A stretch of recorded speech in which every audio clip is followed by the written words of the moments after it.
This video will comprise the explanation of the Eiffel Tower culture, the family culture, as well as the HR challenge of pay for performance when both cultures collide.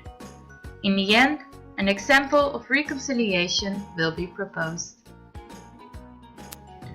First, we will explain the Eiffel Tower culture, which is a role-oriented and specific culture.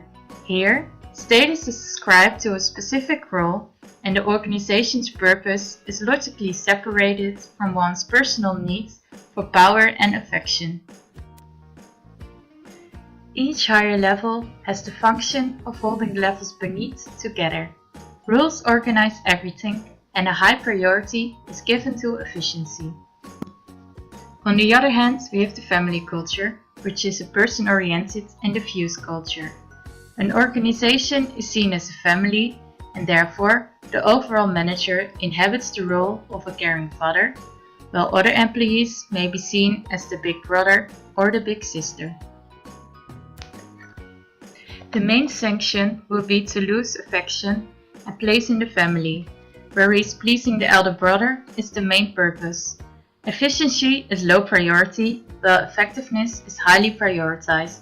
Nearly everything the family culture accepts, the Eiffel Tower culture rejects. Next, we will discuss the HR challenge of pay for performance, which is a usual payment in the Eiffel Tower culture.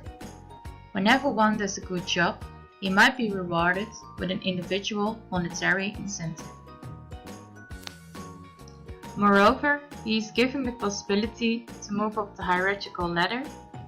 Therefore, pay for performance is being seen as attractive to work harder and to focus on one's individual goals. However, pay for performance is not only seen as being attractive, it also has some challenges. One challenge is the increasing competition, since people might feel mentally pressured to earn more money to climb the ladder, which would only be possible by working even harder. This would eventually lead to another challenge, which is the tense and less harmonious atmosphere.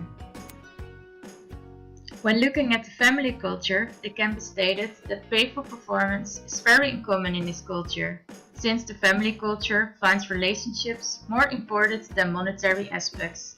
When pay for performance would be introduced in this culture, it would only create outcasts and decrease productivity.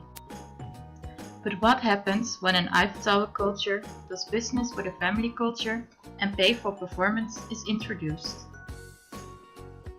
Imagine a Dutch company doing business with a Japanese company. The Dutch company is structured as an Eiffel Tower culture, while the Japanese company is structured as a family culture. The Dutch are used to be paid for their individual performance for hard work, and that they have the opportunity to climb the hierarchical ladder.